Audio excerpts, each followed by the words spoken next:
In this video, my collab partner Nate and I are going to be explaining how we build our Craftsman Lake House. Keep in mind, this is my first time doing a video like this, so if it's a little bit sloppy, then just understand. Anyways, enjoy the video, and I hope this helps for future projects that you may want to work on. So it all started on an empty base plate, and Nate and I started brainstorming ideas on how we wanted the house to look. The style we wanted to go for was a rustic craftsman, but more of a modernized interior. Even though the interior was going to be modern, we wanted to keep some more rustic touches to keep the flow from inside to outside the house. We took inspiration for the roofing, siding, rock veneer, and other things. For the interior, there were things like vaulted ceilings, open floor plans, beams, and molding.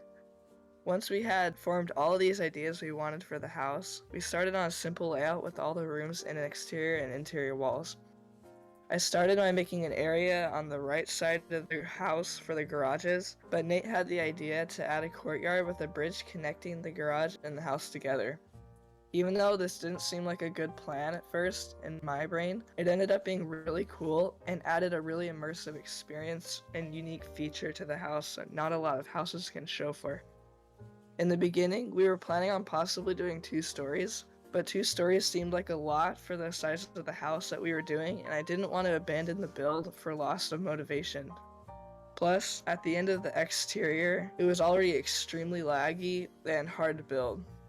When the layout was complete, I started building the whole left side of the house, including the porch, to get an idea of how the rest of the house would look. On the inside of the ceiling on the porch, I added beams and structurals to make it look more rustic and add a unique feature to the rest of the house. After this was done and we had decided on the style, I started designing some windows and doors to fit the house. I created different sized windows in all the same style to fit different walls and rooms.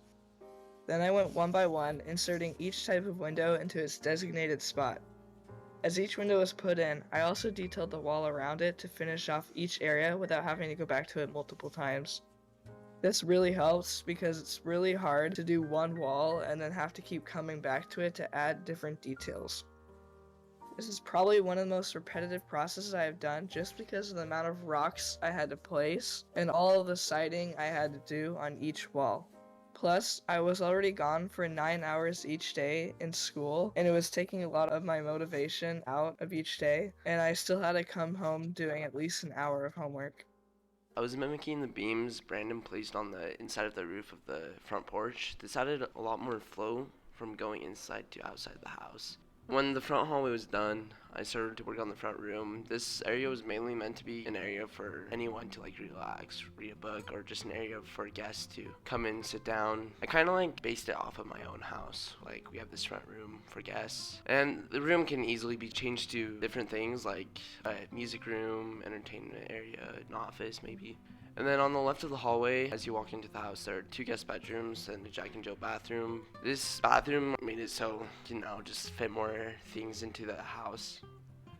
Connected to the 2 bedrooms is the master bedroom. This is one of the best rooms I designed personally. It's like a pop color, the different things. I thought it looked really nice. It still keeps up to the same modern craftsman interior we wanted. Brandon did the paintings throughout the house, and he did a great job on the paintings, which also helped the atmosphere of the house itself. But painting the furniture and decor more mellow colors, which really helped, I think. And of course, there's an ensuite bathroom and walk-in closet.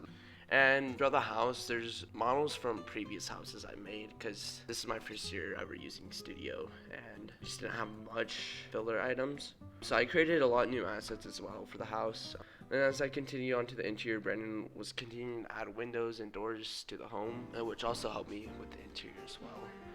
Since the garage area was supposed to be connected to the lake in the back of the house, Brandon created walk-through garages with doors on either side so that you can tow a boat right through them, which I thought really helped the realism effect, and it also adds another unique feature to the house itself. As Brandon was detailing up some of the extra areas of the house, my boat addiction quickly overcame me, and I decided that 5 garages wasn't enough, so I decided to add another 2, the different types of boats. So there was mini jet boats, and as you'll see as you walk through the house, and Brandon experimented with some different sliding French doors. Like, we had these different French doors with these patterns in them, and it just blocked the view. So he went and created different sliding doors, which didn't have like the patterns or whatever, and so you could just see out really easily. As he finished up the windows and rocks, I took a break from the interior, and I love doing backyard designs, like layouts and stuff. So I started laying out the pool, the hot tub. It was free form, so it helped with its like really natural feeling of the surrounding area. Brandon thought it would be cool to have a swimming bar, so I sunk in part of the backyard path down to accommodate the swimming bar. Brandon designed the pergola that went over the swimming pool and swimming bar, and then also over the decking area. And then we used this plugin, it's called Archimedes, which helped us create the curved effects on the pergolas, and we just made everything match with the backyard, and I think it turned out pretty well. Moving back to the exterior, I had finished up the details and was moving on to the gardening. I tried out different nature packs, but settled on the one Roblox had made, because the textures on the trees looked a lot better since they weren't as transparent. I added bushes around the edges of the house and paths leading up to the house. And then I also used some different terrain features like rocks and trees to make the house fit into the terrain around it. Speaking of terrain, it was time to start laying out the shape of the lake. I used the terrain tool to add blocks and spheres and then merged them together to get ready for adding trees. I used the brush tool and then selected the pine tree and beechwood tree and then painted all the trees onto the mountain. This is really when the lag started because each tree has a total of around 10,000 tries, which is the edges and sides of the part that you're using. And this adds a lot of lag, as you can imagine. And to put this into perspective, a normal part has 6 tries. Once this was done, I ended up moving the trees into a different base plate temporarily to release some of the lag so we could continue working. While the gardening was looking great, the driveways and pathways were still plain, so I added some small rocks in the edges of the paths, and this definitely made the whole area look a lot better because it doesn't look like there's just a chunk of concrete plotted onto a piece of land. Since the terrain was messy and jumbled because of the brush tool, some of the bottoms of the trees were floating in the air, which didn't look too great. To hide this, I added a wall around the house to block the bottom of the trees. But just a plain wall would have looked ugly, so I took one of the bushes from the nature pack and placed them all over the wall to look like a hedge. This solved the tree problem while still looking like it fits in the landscape. Although, as I continued doing the landscape, Nate got back into the interior. To start off the other sections of the house, I detailed the living room and the kitchen. These were still in the beginning stages as I was waiting for Brandon to get textures for the backsplash, and next to the kitchen I added a mudroom. This area is meant to be for when you're coming back inside after going boating or hiking or whatever you were just doing, and don't want to ruin the nice floors of the rest of the house. There was one area next to the mudroom that was too small for a bedroom. Also wouldn't be necessary for a bathroom, so I decided to just put like a little study area or an office. However, there's still one crucial part to the build: garage interiors. So for the interior of the garages, I designed some doors that Nate for some reason hates to this day, but I love how they turned out and I wasn't willing to make new ones. I chose a curved design for the top and added a window under it. They may have been pretty rustic, but I do have to say I love the contrast between the white garage walls and the dark wood on the door. On the inside, we wanted to make the garage functional, but also make it fancy. Nate did this by painting everything white and making it look like a showroom.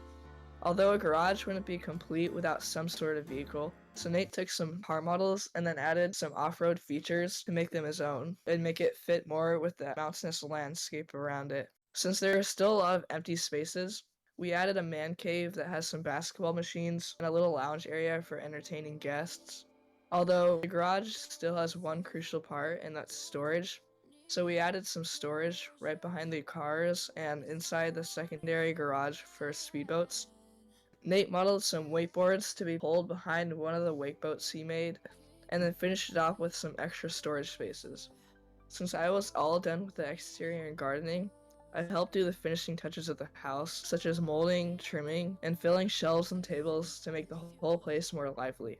We added some unique decorations like barrel lamps throughout the house, and a special rock book to remind me of the pain and suffering I went through while placing hundreds and hundreds of rocks around the house. And finally, we were at the final stages of the house, and getting ready to release the build, but there still were some key features left. I had to add the shingles in the house to make the roof more detailed, and also add the trees back from earlier. Once everything was completed, we made the lighting look a lot better, and we're finally ready to release the build.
Overall, this project took over 500 hours combined from the both of us, as well as a lot of dedication and motivation to complete the whole thing. This build definitely took Nate and I out of our comfort zones, as we both had never attempted something so challenging. But I think Nate and I did an amazing job with the build, and it definitely paid off in the end. If you like this home, please consider subscribing and following us on Twitter to give us some extra support. And if you want to check out the game, go to the description of this video and find the link. You will also find our social medias there. With that being said, thank you for watching the explanation, and maybe you learned something from us and can incorporate it into your own project.